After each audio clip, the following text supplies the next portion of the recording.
Кыргызстан климаттын жаратылышка, өзгөчө мөңгүлөргө жана биологиялык ар түрдүүлүккө тийгизген терс таасирин ооздуктоого жана жумшартууга багытталган жигердүү саясатты жүргүзүп, эл аралык маанилүү демилгелерди көтөрүүдө.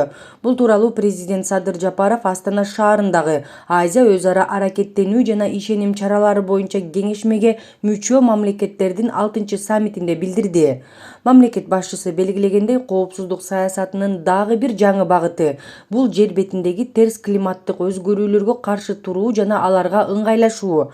Акыркы убакта дүйнөнүн ар кайсы региондорунда табигый кырсыктар, суу ташкындары, селдер, жер көчкүлөр жана жер титирөөлөр түрүндө байкалып, алар чоң кыйроолор жана адамдардын өлүмүнө алып келди. Бизде бул татаал табигый процесстерге ыңгайлашуудан башка альтернатива жок.